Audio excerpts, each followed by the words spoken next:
Hello and welcome back to Music Wars. This is Steve, your host, and we're back today with part two of Memories of Elvis. Please like and subscribe to the channel if you haven't already. To my subscribers, thank you so much for sticking with the channel. Hopefully we can give some good stuff that you will enjoy. We're not going to waste any time. We're going to jump right back into this today and go full screen with it for your enjoyment. We'll start right back with Scotty Moore talking about Elvis. So here we go.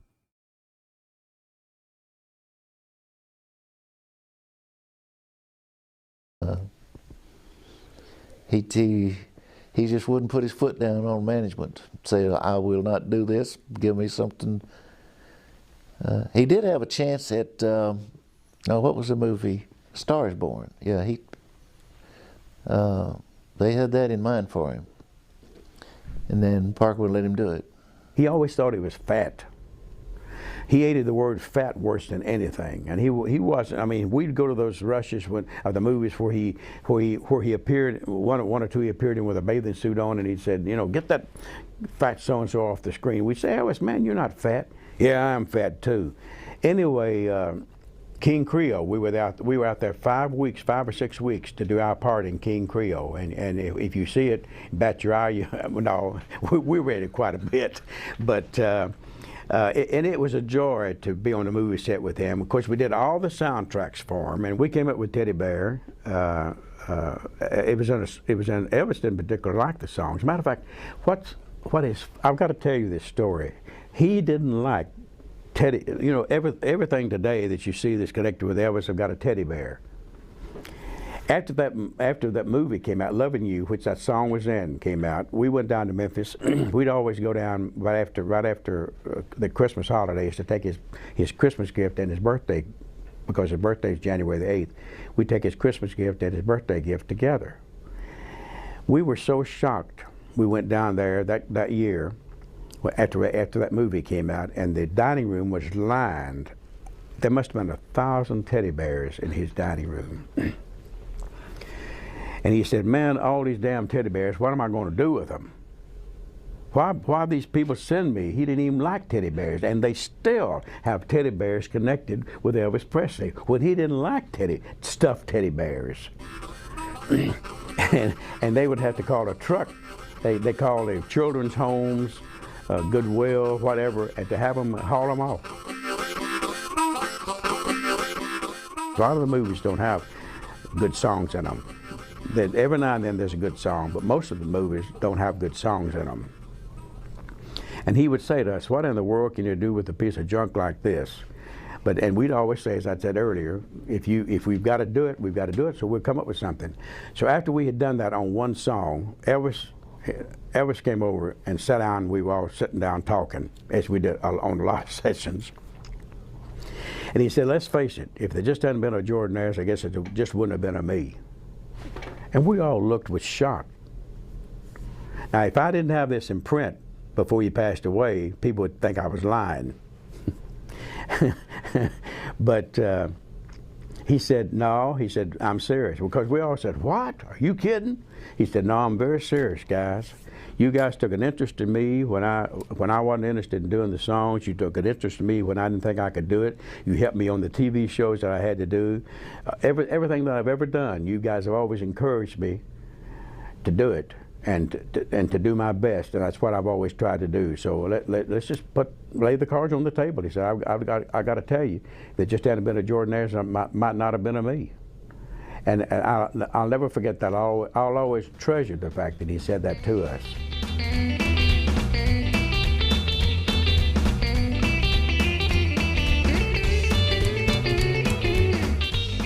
Well, in 1958, I got drafted into the Army. And it just so happens, a very big famous entertainer at the same time got drafted a couple of weeks later after I did. And it just so happens we met while we were in the service. I was not in the entertainment business. I'm from Chicago. Had nothing to do with entertainment. Became friends with Elvis in the service, and he asked me to go to work for him, and I was with him from 1960 till he passed away. Well, I think how I ended up Elvis asking me to work for him. We went on on a little trip to Paris, France while we were in the Army. And his father, Vernon, asked me if I would, he gave me the money to make sure I pay all the bills for the hotel and dinners and all that stuff. He said, hey, do me a favor, Joe, please bring back receipts. So that's what I did. So I paid all the bills, the hotel and nightclubs and fooling around. We were having a good time. And when he got back from the trip, I gave him a whole nice envelope with the whole list of what it was spent for and all the receipts. And I think it sort of impressed him. He didn't have anybody around him to do that for them before.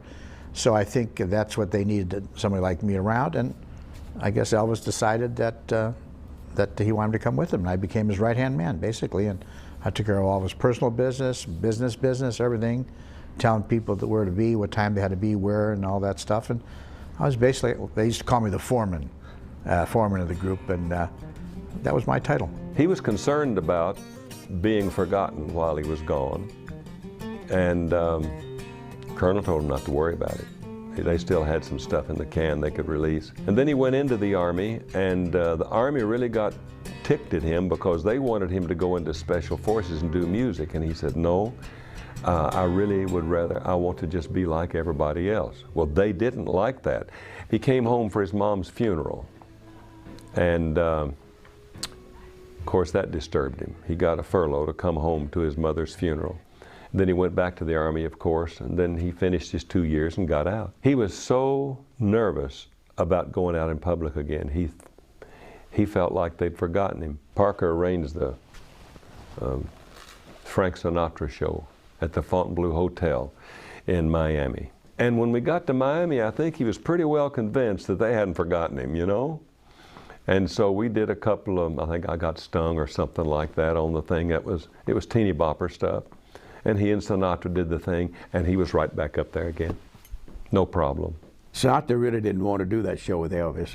Sinatra was very hyper. Sinatra was very, he acted like he just resented the fact that we were there. He acted like we did that show in Miami, and he just wasn't extremely happy. And I think he felt that he was much above Elvis. And of course, Elvis had a problem also too. Elvis had just gotten out of the service. He didn't feel that he had gotten back into the groove yet of recording. Didn't feel that he'd gotten back into the groove yet of singing. So all that didn't work too well together. That didn't really come out. That was a kind of bad experience for all of us. We saw it. I don't think the public saw it, but we saw it. I think they did a good job together. I think Sinatra kind of got on his side after a while. That he wasn't sure about, how they would like each other, in other words. But they got on the show and they were laughing and grinning and having a good time at rehearsals, and they all seemed like they really got along fine.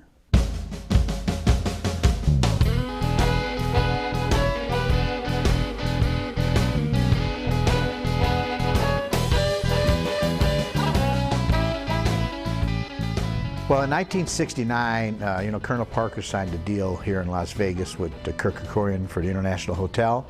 And but before that, Elvis, we'd come here and hang out in Vegas. We loved Vegas in those days.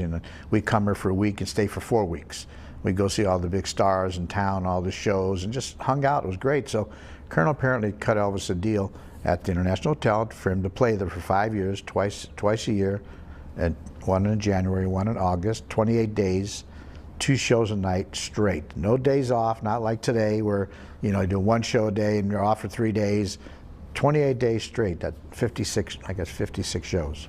Well, it was very, very exciting. Elvis hadn't been on stage for about 7 or 8 years doing a live performance. And here he is opening up here at this big, beautiful, biggest hotel in the world at that time. And this biggest showroom in Las Vegas. And he was a nervous wreck. He was just he didn't know how would he be accepted. It'd been so long since he'd been on stage, and so it was very exciting.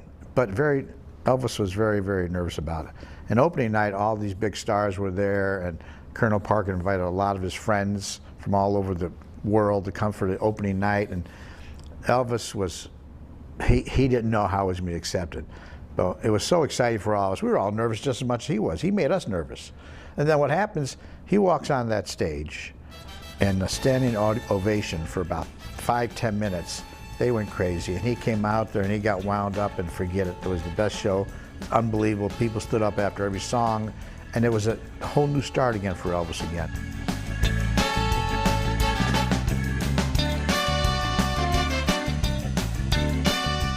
I was working for the International Hotel.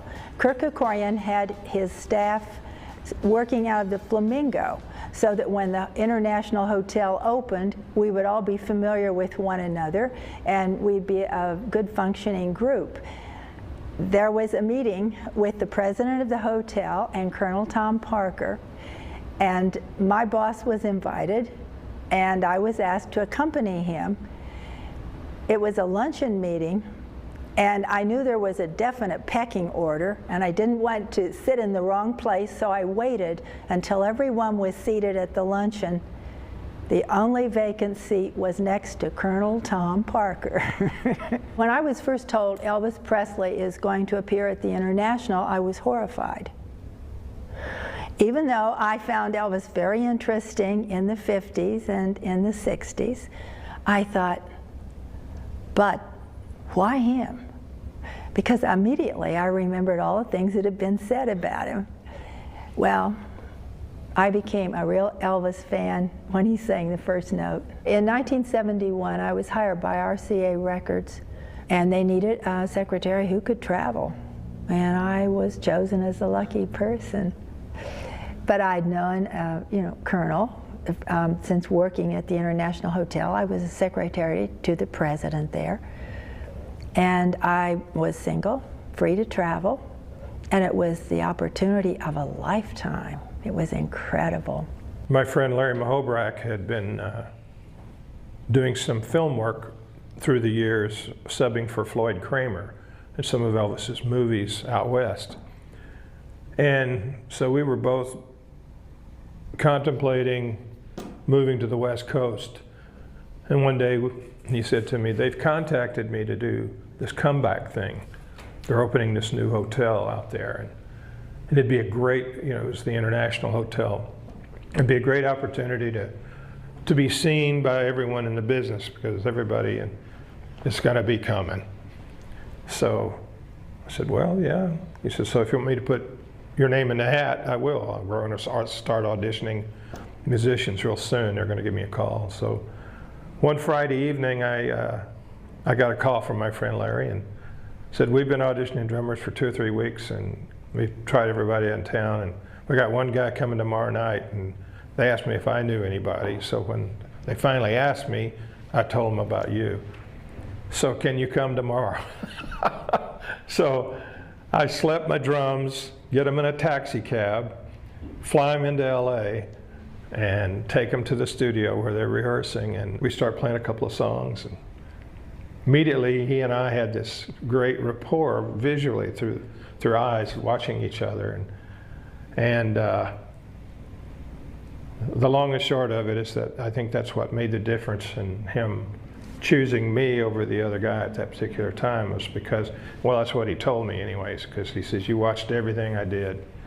I could wiggle my little finger and you'd do something to accent it or something, And later on when I talked to DJ about it, he used to say, hey, yeah, it was like playing for a stripper. You catch every movement, and that's, I instinctively did it, and it worked. The International had opened up, and I went in to talk to Mr. Shufi who was about getting the gig. It was a major hotel in those days. Barbara was going to open it, and I talked to him, and he asked me. We talked. Bill Miller was the entertainment director. We talked, and we made our deal. So it comes the day of the first rehearsal with Elvis. They had been rehearsing in another room that was closed. We did the first part of the rehearsal,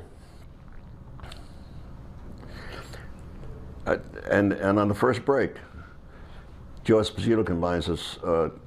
Elvis would like to meet you. I was wondering, it's about time. I mean, And he was impressed that I used a baton. And his first thing was, Maestro, it's sounding pretty good, And he called me Maestro from that day on, except on stage when he introduced me, but it was always Maestro. he was a fan of Mario Lanza, was on RCA then. So he was, and Elvis, till that moment, I don't know what kind of singer he was, but when we started popping some of those charts, I mean, he had chops up the kazoo. And the first time I said hello to him when we shook hands, there's a charisma there I cannot explain. I became a big, gigantic Elvis Presley fan.